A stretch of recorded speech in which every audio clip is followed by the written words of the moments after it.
First contact, the emergency klaxons blared through the medical frigate. Celesta as Dr. Alara Voss struggled to maintain her footing. The ship lurched violently, sending medical instruments clattering across the deck as she fought to stabilize her patient. Mining engineer with third-degree burns across his torso. "Hold on." Alara shouted over the noise, her dark hair escaping its tight bun as she administered a hypospray of analgesics. The ship rocked again as it navigated the asteroid field surrounding the damaged mining outpost they'd been dispatched to aid. Without warning, a structural support beam above Alara groaned and snapped. She looked up just in time to see it plummeting toward her. Pain exploded across her shoulder as she was thrown against the bulkhead, a jagged piece of metal tearing through her environmental suit and deep into her flesh. Medical emergency in Bay 3. Doctor down. Someone screamed as darkness crept into the edges of Alara's vision. The last thing she saw before consciousness slipped away was a tall figure with shimmering, pale blue skin rushing toward her. Alara awoke to soft, melodic humming and a strange tingling sensation radiating from her wounded shoulder. Opening her eyes, she found herself staring into the most unusual face she'd ever seen, opalescent, skin that seemed to shift colors with each movement. Large almond-shaped eyes of deep violet and delicate features framed by silver-white hair that floated as if suspended in water. "You're awake," the being said, his voice carrying a musical quality that seemed to resonate in her chest. "I am Nizek, xenobiological healer assigned to the Celesta." "You've suffered significant trauma, Dr. Voss." Alara tried to sit up but found her body unresponsive. "What happened?" "Support beam collapse." "Your shoulder was merely severed," Nizek explained, checking readings on a holographic display hovering over her biobe. "I've administered treatment, but there's been a complication." Something in his tone made Alara's medical instincts flare with alarm. "What kind of complication?" Nizek's skin rippled with colors blue to purple to gray, a sign of distress among Luridians she recalled from her xenobiology training. He leaned closer, his voice dropping to a whisper. "The trauma was severe. You were hemorrhaging rapidly. In the chaos, His voice faltered. "I administered a Luridian regenerative serum. It wasn't meant for humans, Dr. Voss." Alara felt her heart rate spike, registering instantly on the monitors. "What will it do to me?" "I don't know," Nizek admitted, genuine concern evident in his expression. "This has never happened before.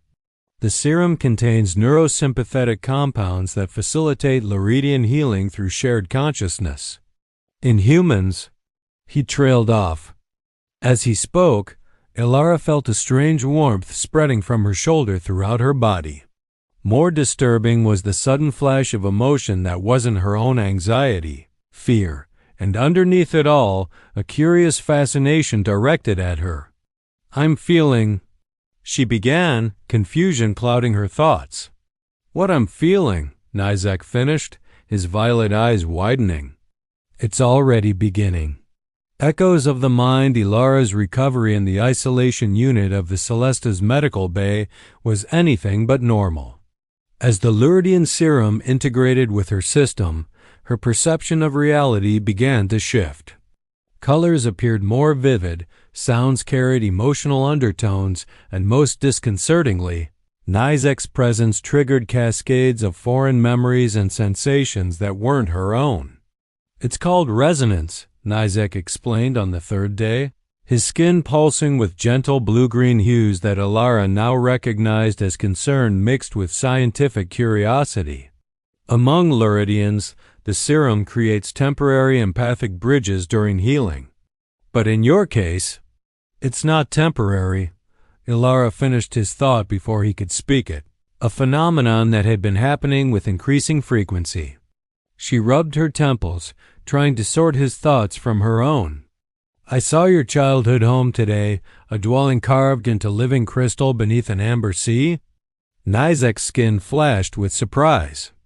My family's ancestral chamber on Luridia Prime. You shouldn't be able to access memories that deep. He adjusted the scanner hovering over her healed shoulder, where faint opalescent patterns now shimmered beneath her skin. The integration is accelerating. A sharp knock interrupted them as Commander Reeves, the Celesta's security chief, entered without waiting for permission. His stern expression made Alara instinctively reach for Nizek's wrist, another new habit she couldn't explain. Dr. Voss, Healer Nizek, Reeves acknowledged them curtly. The medical board has been informed of this incident. They're classifying it as a Class 1 xenobiological contamination. Both of you are relieved of duties pending investigation. It wasn't contamination, Nizek protested, his skin darkening to indigo. It was emergency triage. With an untested, restricted substance, Reeves countered. The interspecies medical protocols are clear. There will be a formal hearing when we reach Outpost Gamma in 3 days. He placed a security band on Alara's wrist. Until then, Dr. Voss is confined to this unit for observation. After Reeves departed, Alara felt a wave of guilt washing over her. Nizek's guilt, she realized. He doesn't understand what's happening between us, she said quietly.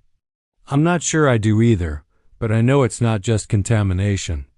Last night, I dreamed in your language. Nizek moved closer, his voice dropping to a whisper. The serum was designed to create temporary neural bridges between Luridian healers and patients. In our species, it facilitates accelerated healing through shared consciousness. But in you? His fingers traced the shimmering patterns on her shoulder. It's created something new, something unprecedented. As his fingers touched her skin, Alara gasped at the sudden flood of emotion, concern, fear, and underneath it all, a growing affection that mirrored her own conflicted feelings. They'll separate us at Outpost Gamma, Nizek said, his thoughts brushing against hers like a caress. They'll try to reverse the process. Alara didn't need their growing connection to understand the implications.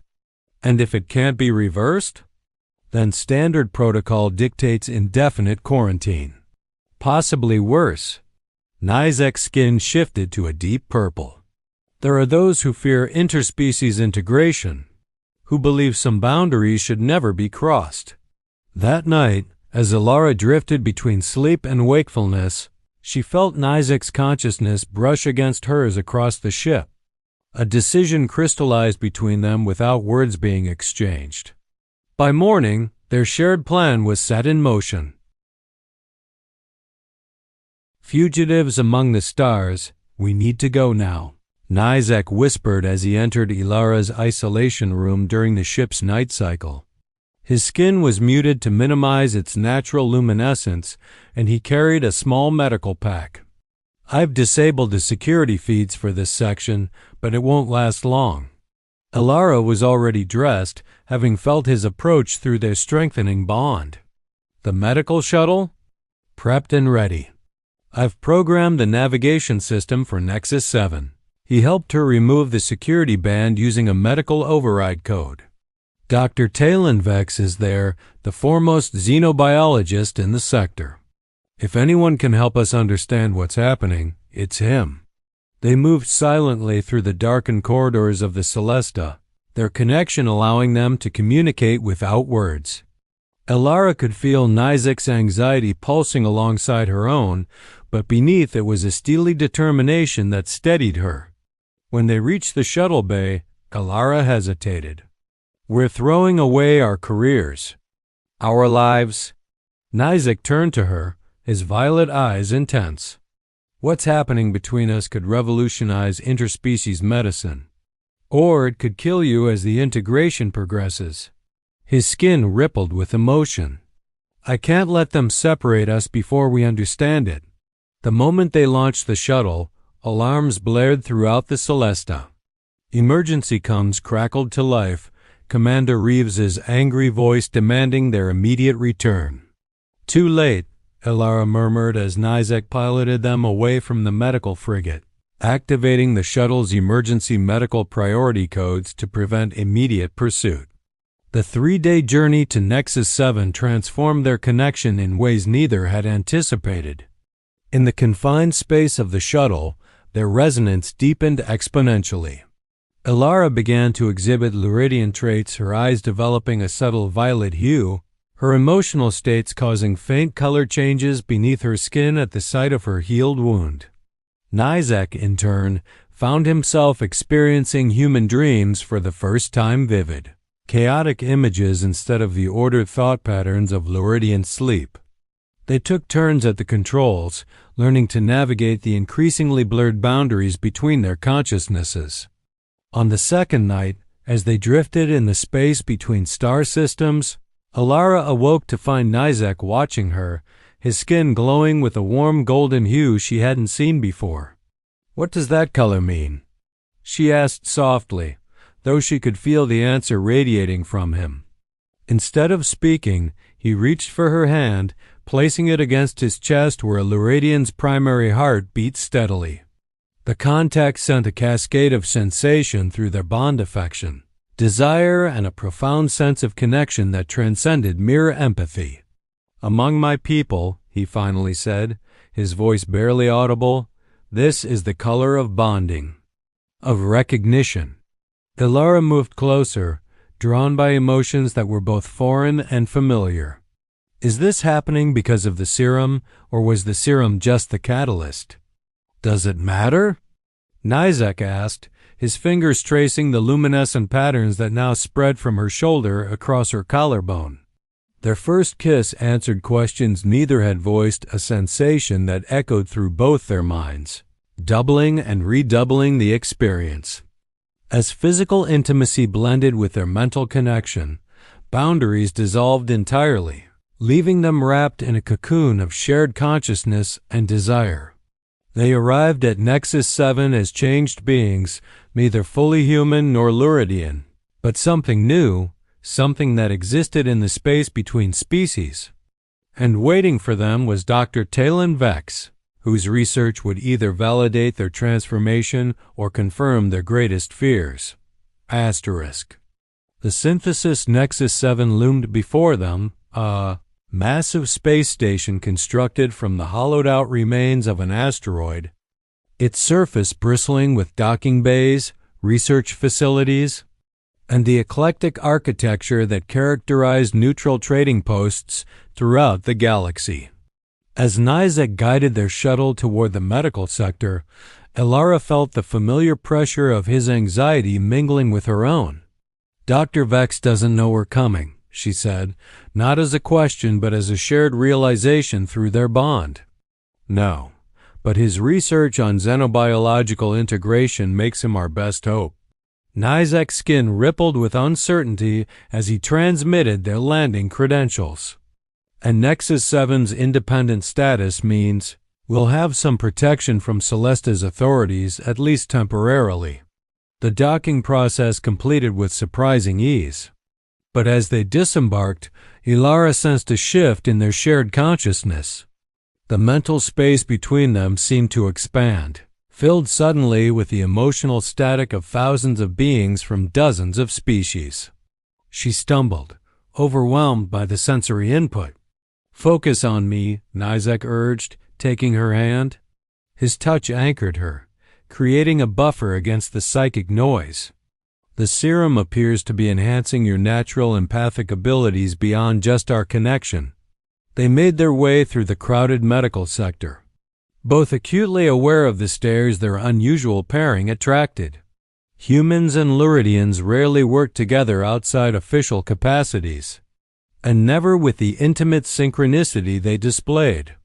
Dr. Talon Vex's laboratory occupied a quiet corner of the research wing, a sprawling, chaotic space filled with specimens and equipment from across the known galaxy. The xenobiologist himself was a surprise, a diminutive, six-limbed arachnian with silvery fur and multiple sets of eyes that blinked independently as he studied them from behind a curved desk. "Fascinating," was his first word, spoken in the clicking dialect of universal trade language. a Luridian healer and a human physician, both exhibiting signs of neural synchronicity. Please tell me you've come to volunteer as research subjects. In a manner of speaking, Ilara replied, feeling Nizek's amusement at the scientist's enthusiasm. We've experienced an accidental medical integration that we don't fully understand.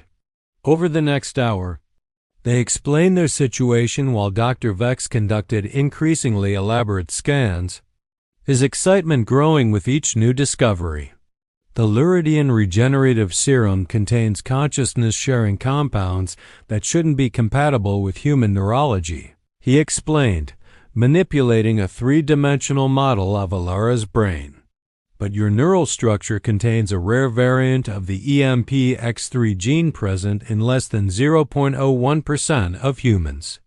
It's created a hybrid pathway that's not just accommodating the Luridian compounds, but actively integrating with them. Is it dangerous? Nizek asked, his skin darkening with concern. Quite the opposite, Vex replied, mandibles twitching with excitement. It's revolutionary. You've accidentally pioneered what my colleagues and I have theorized for decades, true interspecies neural integration. The therapeutic applications alone are— A thunderous explosion interrupted him, shaking the laboratory and sending equipment crashing to the floor. Emergency sirens wailed as Vex scuttled to a communication terminal. Medical emergency in Sector 12, announced an automated voice. Plasma containment failure. Multiple casualties. All medical personnel report for emergency response. Without hesitation, Ilara and Nizek moved toward the door, their medical training overriding any concerns for their own safety. Dr. Vex called after them, "Wait. Your condition is unstable. You shouldn't expose yourselves to additional stress." But they were already gone, racing toward the disaster area where screams and chaos echoed through the corridors. The scene that greeted them was horrific. A research laboratory had exploded, leaving dozens of beings from various species injured or trapped. "I'll take triage," Ilara said automatically, her physician's instincts kicking in.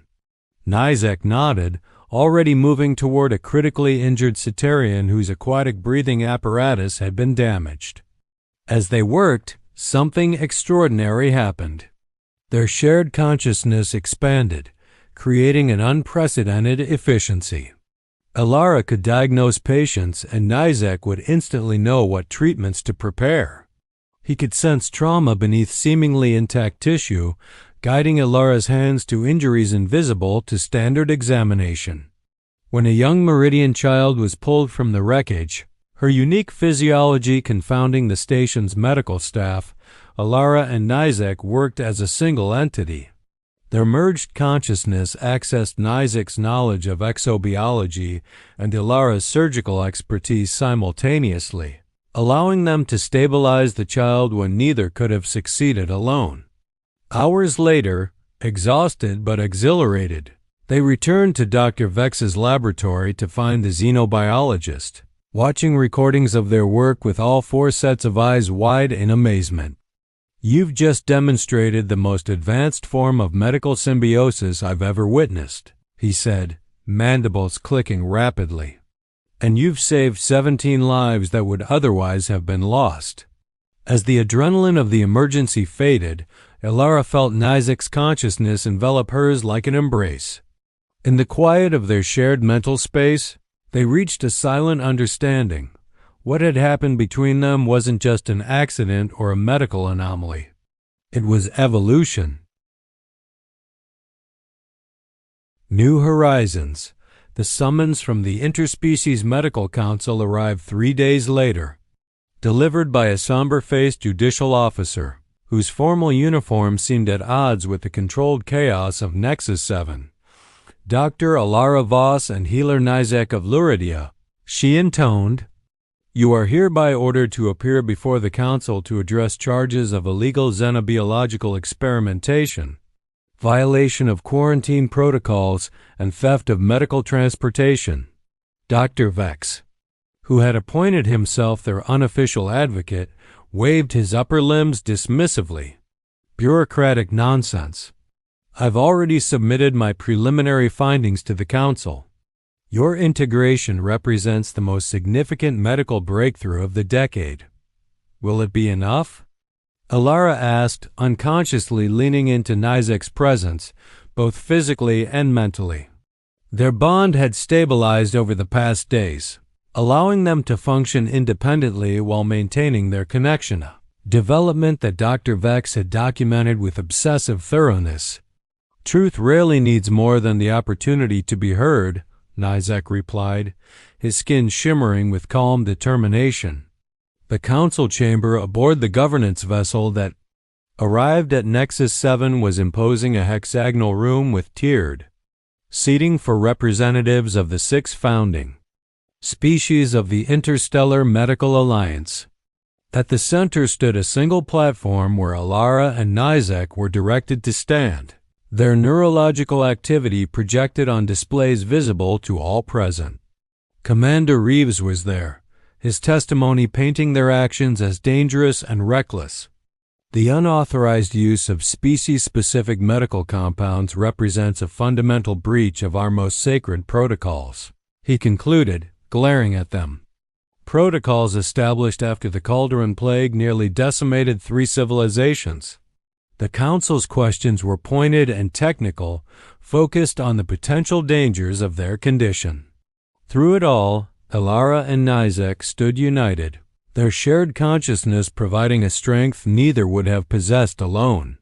Finally, Dr. Vex presented his findings, highlighting the unprecedented success of their integrated approach during the Nexus 7 emergency. What we're witnessing isn't contamination but evolution, the next step in interspecies medicine. The council deliberated for hours while Alara and Nizek waited in a small antechamber, their thoughts and emotions flowing between them in a private conversation no observer could hear. Whatever they decide, Alara whispered, tracing the now permanent luminescent patterns that decorated her skin from shoulder to wrist, matching the natural patterns of Nizek's Luridian biology. I don't regret any of it. Nizek's skin glowed with the golden hue of bonding as he took her hand. Among my people, there's a belief that souls sometimes find each other across impossible distances. Perhaps ours found a way to bridge an even greater gap. The Council's decision, when finally delivered, was unexpected. The integration between Dr. Voss and healer Nizek cannot be reversed without significant risk, announced the Meridian Counselor. Moreover, the medical benefits demonstrated cannot be ignored. Therefore, this council establishes a new research division for integrative xenomedicine, with the subjects of this case as its first directors. What followed was a whirlwind of activity, the establishment of a dedicated research facility on Nexus 7, the arrival of carefully selected volunteers for controlled trials of modified integration treatments, and the gradual acceptance of their relationship by both human and Luridian medical communities. 6 months later, Alara stood by the observation window of their new quarters, watching the distant lights of ships arriving and departing. Nizek joined her, their mental connection humming with contentment as his arms encircled her from behind. The first human Virillian integration was successful, he murmured against her hair. Dr. Vex is already talking about applications for trauma recovery and terminal illness management. Alara turned in his embrace, her fingers tracing the contours of his face, a gesture that sent ripples of affection through their bond. When you administered that serum, you whispered that it wasn't meant for humans. I was wrong, he replied, his violet eyes reflecting the starlight. Perhaps it was meant precisely for you. For us. Their kiss deepened both their physical and mental connection, two consciousness merging once again into the unique synthesis that had changed them both. In the space between species, in the integration of differences rather than their erasure, they had found something revolutionary, a new way of healing, of understanding. and of loving that transcended the biological boundaries that had once seemed insurmountable. As they stood together at the threshold of a new era in interspecies relations, their shared thoughts completed what words could not. They were neither human nor Lurdian anymore, but something entirely new, something with the potential to bridge worlds. And in that potential lay endless new horizons.